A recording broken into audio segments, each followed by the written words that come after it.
क्या युद्ध के गर्भ में शांति छुपी हो सकती है? उत्तर है हाँ। आज हम तलाशेंगे कैसे। जब आप पौराणिक साक्ष्य महाकाव्यों को पढ़ते हैं तो आपको पता चलता है भारत के इतिहास में एक महान युद्ध हुआ था, नाम था महाभारत।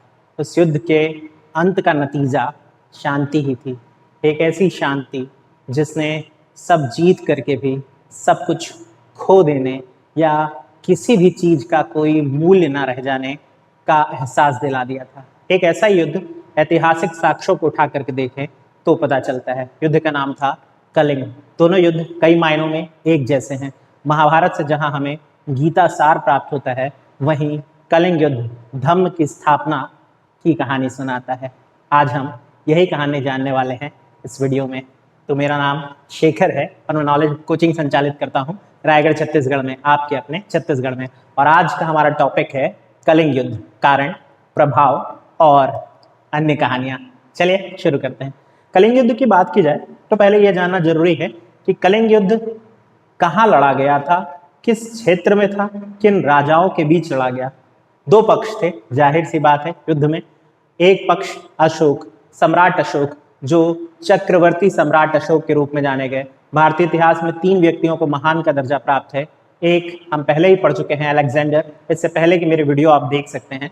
दूसरा अशोक और तीसरा अकबर को महान कहा जाता है। आज हम उसी अशोक की कहानी पढ़ने वाले हैं, उस अशोक की जिसका हृदय परिवर्तन हुआ। दूसरे पक्ष में थे कलिंग के खारवेल राजा। यहाँ खारवेल राजा का नाम न होकर उपाधि है। ये बात बहुत ध्यान रखने की जरूरत है। जो जीके की किताबों से पढ़ते हैं, जीएस की किताबों से पढ़ते हैं, सिर्फ इतना जान लेते हैं कि खारवेल नरेश, और ये सोच लेते हैं शायद कलिंग नरेश का नाम खारवेल था। खारवेल चेदी राजवंश के एक भाग या एक हिस्से को बताती है, जो अपने टाइटल में खारवेल का प्रयोग करते थे।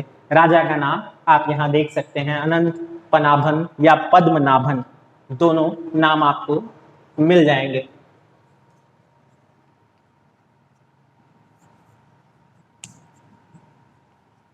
दो शासक, एक तरफ है अशोक और दूसरे तरफ अनंत पद्मनाभन, कलिंग के खारवेल शासक।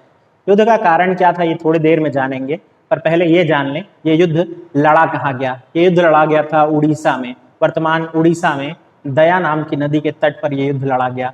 धौलावीरा या धौलागिरी, वीरा नहीं, धौलागिरी नाम की जो जगह है, उस आसपास इस युद्ध के होने के कहानी या साक्ष्य प्राप्त होते हैं। एक अभिलेख है अशोक का 13वां अभिलेख, जो इस युद्ध की कथा भी सुनाता है। इसके अलावा एक और अभिलेख है जो उड़ीसा में मौजूद है, हाथी गुम्फा अभिलेख कहते हैं।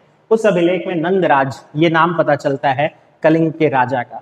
खैर, हमने ये जाना कि युद्ध किनके किनके बीच लड़ा गया, हमने ये जाना युद्ध कहाँ लड़ा गया। अब हम ये जानते हैं युद्ध कब लड़ा गया था। युद्ध लड़ा गया था 261 BC बिफोर क्राइस्ट, यानी ईसा पूर्व में, 261।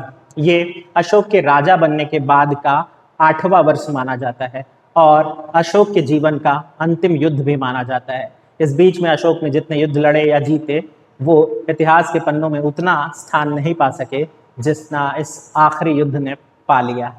बात करते हैं इस युद्ध में और क्या चीजें शामिल थी। तो पहले तो ये जान लेते हैं कि इस युद्ध में अशोक की तरफ से 1 लाख सैनिक उड़ीसा गए हुए थे युद्ध लड़ने, जबकि सामने राजा नंदराज या पद्मराज या पद्मनाभन के सेना में 1.5 लाख लोग कुल शामिल थे। 1,50,000 व्यक्ति इस तरफ से शामिल हुए थे। ये युद्ध इन सभी के, या ऐसा कह लें इनमें से बहुतों की मृत्यु के साथ समाप्त हुआ था, और यही कारण था कि अशोक का हृदय परिवर्तन भी हुआ। कहानी की शुरुआत बहुत पहले होती है। पहले जब भारत के पहले चक्रवर्ती सम्राट चंद्रगुप्त मौर्य बने, जिन्होंने अपने साम्राज्य का विस्तार तो किया पर उड़ीसा क्षेत्र को जीत नहीं सके। इसके बाद उनके पुत्र बिंदुसार ने यह प्रयास किया और असफल रहे। अब अशोक की बारी थी। अशोक किसी भी कीमत पर इस प्रांत को जीतना चाहते थे और अपना वर्चस्व भारतीय क्षेत्र पर स्थापित करना चाहते थे, और हुआ भी यही। उन्होंने इस क्षेत्र को जीतने के लिए युद्ध की घोषणा की। सबसे पहले एक निवेदन भेजा गया, निवेदन खारवेल राजा के नाम कि आप आकर के मुझसे मुलाकात करिए। लेकिन खारवेल राजा ने अपने आत्मसम्मान का ध्यान रखते हुए अशोक की इस बात को ठुकरा दिया था। बस नाराज होकर के अशोक ने युद्ध की घोषणा कर दी और इस युद्ध में भीषण नरसंहार हुआ। कहते हैं 1 लाख लोग तो मारे गए थे और 1.5 लाख लगभग घायल हुए थे। उड़ीसा में बहुत से घर ऐसे थे जिन्होंने अपना बेटा, अपना भाई, अपना पति, अपने घर के पुरुष खो दिए थे। कहते हैं इस युद्ध के अंत को देखकर, इस युद्ध में लोगों को मृत देखकर, पशुओं को मृत देखकर अशोक अपनी तलवार गिराकर वहीं रो पड़ा था। कहते हैं इस युद्ध में खारवेल शासक की पुत्री भी एक सैनिक के रूप में लड़ी थी। उनका नाम था पद्मा। यदि आप शाहरुख खान अभिनीत अशोक फिल्म देखें हैं, अशोका, तो आपको पता चलेगा उससे पहले ही, हाँ, जिसमें करीना कपूर भी हैं, उससे पहले ही अशोक उनसे परिचित थे। ये कहानी कपोल कल्पना है, झूठ पर आधारित है। उस फिल्म से इतिहास ना पढ़ें वरना भटक सकते हैं। ये पहली मुलाकात थी पद्मा और अशोक की। वो युद्ध लड़ी और युद्ध में पराजित होने के बाद अशोक ने जब कलिंग को जीता, उन्हें लगा कि वो जीत करके भी क्या हासिल कर सके। युद्ध के कारण को जानने का प्रयास करते हैं। आइए, युद्ध के कारण पहले तो ये जानेंगे कि साम्राज्य विस्तार था। इसके पीछे भी एक छोटी सी कहानी है। और कहानी क्या है? कहानी ये है कि ये तब की बात है जब अशोक केवल एक गवर्नर मात्र हुआ करते थे बिंदुसार के भीतर। यदि बौद्ध साहित्य की बात करें तो ऐसा माना जाता है कि अशोक के 100 भाई थे कुल, और उन सब की हत्या करके अशोक ने गद्दी प्राप्त की थी। हालांकि ये कथा कितनी सच है या नहीं, ये तो ऐतिहासिक रूप से प्रमाणित नहीं हो पाती, लेकिन फिर भी एक भाई का नाम, सुशिम का नाम सामने आता है। अशोक और इनके बीच प्रतिद्वंद था। इस प्रतिद्वंदता को ही साबित करते हुए, या इस प्रतिद्वंदता में एक दूसरे के ऊपर श्रेष्ठता साबित करते हुए अशोक ने राज्य हासिल किया था। और वो चाहते थे कि प्रजा अपने राजा को साम्राज्य विस्तार करने वाले राजा के रूप में भी जाने। तो ये विजय साम्राज्य विस्तार के लिए की गई। दूसरा कारण था स्थल और जल मार्ग पर अधिकार। ये बहुत महत्वपूर्ण है, स्थल और जल मार्ग पर अधिकार। उड़ीसा एक ऐसा केंद्र था जहां से एक बंदरगाह तो खुलता ही था विदेश व्यापार के लिए, साथ ही साथ स्थल मार्ग से भी वो दक्षिण भारत की तरफ जुड़ता था। अशोक इस पर ही अपना अधिकार चाहता था। तीसरा जो कारण है, हाथी प्राप्त करना। कहा जाता है कि उस समय उड़ीसा हाथियों के लिए बहुत जाना जाता था और अशोक अपनी सेना में हाथियों की संख्या बढ़ाना चाहता था। इस कारण भी उसने आक्रमण किया था। हाथी से याद आया, केरल में एक बहुत ही निर्लज्जता पूर्वक दुष्टता की गई है। उम्मीद है ये वीडियो या ये समाचार आपने भी देखा होगा। मानव के प्रति दया, पशुओं के प्रति दया, हम यही तो पढ़ने वाले हैं। और अगर लोग अभी भी ये नहीं समझ सकते तो इंसान कहलाने का उन्हें हक नहीं है। आगे बात करते हैं। दक्षिण पूर्वी देश से व्यापार बढ़ाना चाहता था, और ये भी एक बहुत महत्वपूर्ण कारण है। कोई भी साम्राज्य बिना व्यापार के आगे नहीं बढ़ सकता, और अशोक भी यही चाहता था कि उसके साम्राज्य का व्यापार दक्षिण पूर्वी देशों की तरफ बढ़े, और जिसके लिए एक अच्छे बंदरगाह की जरूरत पड़ती थी।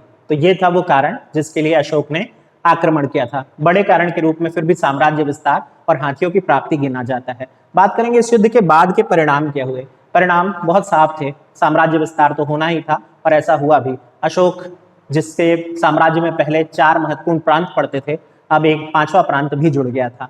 5वां प्रांत जो कि जाना गया कलिंग प्रांत के रूप में, जिसकी राजधानी तोसली, बिल्कुल सही सुन रहे हैं, तोसली, जिसकी राजधानी बनी।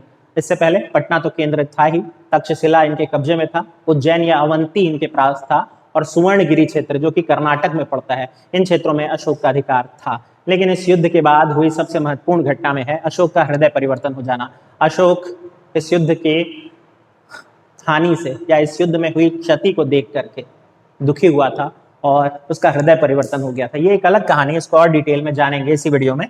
साथ ही साथ बौद्ध धर्म का प्रभाव बढ़ा अशोक के जीवन में और अशोक के माध्यम से पूरे विश्व में। फिर बात करेंगे युद्ध के स्थान पर अशोक ने धम्म नीति, एक बहुत महत्वपूर्ण लाइन आती है, भेरी घोष यानी युद्ध में बजाया जाने वाला वाद्य यंत्र से धम्म नीति की तरफ अशोक मुड़ चला था। इस सारी बातों की जानकारी, अशोक के युद्ध के बारे में जानकारी हमें अशोक के 13वें अभिलेख से मिलती है। ये बात ध्यान रखिएगा। अब बात करते हैं इससे जुड़ी हुई कुछ महत्वपूर्ण बातों की या इतिहास के कुछ ऐसे पन्नों की तरफ जिस पर ज्यादा ध्यान पड़ते हुए नहीं जाता है। क्या इस कहानी के गर्भ में कोई प्रेम कहानी छुपी है? बिल्कुल हाँ, प्रेम कहानी है तो, लेकिन कलिंग की राजकुमारी के साथ नहीं, विदिशा की राजकुमारी। कहते हैं अशोक की पहली पत्नी के रूप में देवी को जाना गया, वो जो विदिशा की रहने वाली थी और एक साधारण कन्या थी। अशोक को पहले उनसे प्रेम हुआ और फिर अशोक ने उनसे विवाह किया। लेकिन अशोक जहां क्रूर शासक के रूप में आगे बढ़ रहे थे, वहीं विदिशा की ये राजकुमार, ये साधारण सी स्त्री जो थी, वो अहिंसा के मार्ग पर आगे बढ़ने के लिए अशोक को प्रेरित करती थी। नतीजा ये हुआ कि दोनों साथ नहीं रह सके। अशोक ने देवी और उनके पुत्र को विदिशा में छोड़ दिया और अपने पिता के द्वारा समाचार मिलने पर कि एक विद्रोह तक्षशिला में भड़क चुका है, अशोक विद्रोह शांत करने निकल चले थे। वापस लौट करके अशोक देवी के पास जा नहीं सके। क्यों? कारण था कि उसके बाद अपने भाई सुशिम से उन्हें युद्ध लड़ना पड़ा और फिर राज्य प्राप्त किया। कहते हैं कलिंग युद्ध के बाद जब अशोक को अपनी पत्नी की बात याद आई, अशोक वापस लौटे और तब जाकर देखा देवी का भी निधन हो चुका था। अशोक पूरी तरह टूट चुके थे और एक दिन अपने घर की छत पर टहल रहे थे। टहलते हुए उन्होंने एक सन्यासी बालक को, जो महज 11 वर्ष का था, उसे देखा और उसे अपने पास बुलाया। ये कौन था सन्यासी बालक? निग्रोथ नाम था इसका। निग्रोथ कौन है? 11 वर्ष का वो बच्चा जो कहा जाता है कि अशोक ने जिन भाइयों की हत्या करवाई थी उन्हीं में से एक की पत्नी का बेटा था, जिसे देवी ने बचा लिया था। प्रेम कहानी वापस लौट करके आई। निग्रोथ और अशोक के बीच हुए वार्तालाप में अशोक ने जब उनसे पूछा कि यह बालक, मेरे राज्य में घूमने वाले बच्चे, तुम कौन हो? निग्रोथ ने हंस करके जवाब दिया, आप कौन हैं? अशोक ने उत्तर दिया, मैं अशोक हूँ, सम्राट हूँ। निग्रोथ ने कहा था, कैसे सम्राट हैं जब अपने राज्य में घूमने वाले एक बच्चे को भी नहीं पहचानते? ये बात बहुत छोटी सी लगती है। किसी भी शासक के लिए अपने राज्य के हर एक व्यक्ति को जानना, पहचानना, समझ पाना, उसकी जरूरतें समझ पाना बहुत जरूरी होता है। राजा अशोक थोड़ी देर के लिए सोचते रह गए और फिर उन्होंने उससे पूछा, तुम्हें मुझसे भय नहीं लगता? निग्रोथ ने कहा था, भय किस बात का? अशोक फिर आश्चर्य में आया और ये कहानी प्रश्न उत्तर के रूप में बढ़ती चली गई। बाद में अशोक को रियलाइज हुआ कि निग्रोथ बौद्ध धर्म में दीक्षित वो बच्चा है जो कि इनका भतीजा है। अशोक का ये रुझान इस तरह से बौद्ध धर्म की तरफ झुका और फिर अशोक ने एक बौद्ध विद्वान उपगुप्त से बौद्ध धर्म की दीक्षा ले ली। तो दो प्रश्न बन सकते हैं यहाँ पर। पहला ये कि अशोक किनसे प्रभावित था बौद्ध धर्म जाने के लिए? उत्तर है निग्रोथ। और दूसरा, अशोक को बौद्ध धर्म में दीक्षा देने वाला या शिक्षा देने वाला कौन था? उत्तर है उपगुप्त। बन जाएगा। स्मार्ट है आप लोग, याद कर लेंगे। बात करते हैं एक तीसरे शब्द की, विपश्यना। विपश्यना एक ऐसे शब्द के लिए या बौद्ध धर्म में प्रयोग हुआ एक ऐसा शब्द है जहां युद्ध को छोड़कर किसी और तरीके से दुनिया जीतने या अपने नाम को स्थापित करने की बात या धम्म की स्थापना की बात कही गई है, वो है विपश्यना। अश्विनी माह शुक्ल पक्ष के 10वें दिन विपश्यना मनाया जाता है। इसे अशोक विजयादशमी भी कह दिया जाता है। यही वो दिन था जब अशोक ने तय किया था वो युद्ध छोड़ देंगे और धम्म की नीति अपनाएंगे। धम्म की नीति अशोक ने अपनाई और ये तो आप सब फैक्ट जानते हैं कि अशोक ने अपने पुत्र महेंद्र और अपनी पुत्री संघमित्रा को श्रीलंका भेजा था बौद्ध धर्म का प्रचार करने के लिए। हालांकि यहाँ जब हम शब्द यूज करते हैं धम्म, तो अशोक के धम्म का अर्थ गौतम बुद्ध का धम्म या गौतम बुद्ध का धर्म नहीं है, बल्कि ये राजाज्ञाओं के बारे में है। राजा जो अपनी प्रजा से कहना चाहता है। इस तरह से कलिंग युद्ध ने साबित किया कि एक व्यक्ति युद्ध लड़ करके, सब कुछ हासिल करके भी कैसे सब कुछ खो सकता है। इस युद्ध के सबसे दूरगामी परिणाम, ये पॉइंट मैं मेंशन करना भूल गया था, या यूं कहिए कि सबसे आखिर में मैं इसलिए डिस्कस करना चाह रहा हूं कि आप जब अपना उत्तर मुख्य परीक्षा में लिखें तो इस पॉइंट को जरूर ऐड करें। कलिंग युद्ध ही मौर्य वंश के पतन का कारण भी बना। कैसे? अशोक ने युद्ध छोड़ करके धम्म की नीति अपना ली और अशोक के रहते तक तो सब कुछ सामान्य रहा, लेकिन एक बड़े शासक, एक बड़े राज्य को हमेशा स्थायित्व बनाए रखने के लिए अपने पड़ोसी राज्यों से किसी न किसी तरह से युद्ध लड़ते रहने पड़ते हैं, अपने साम्राज्य का विस्तार करते रहना पड़ता है। हुआ भी यही।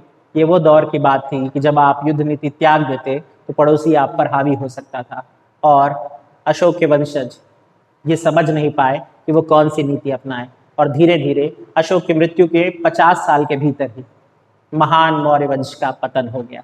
ये कहानी थी कलिंग युद्ध और उससे जुड़े छोटे बड़े फैक्ट की। आप मुझे बताइएगा कि कितना कुछ आपको पता था और कितना कुछ नहीं। मेरा रिक्वेस्ट है कि आप कमेंट में मुझसे अपने मत या वीडियो कैसा लगा ये जरूर बताया करें, इससे मेरा उत्साहवर्धन होता है।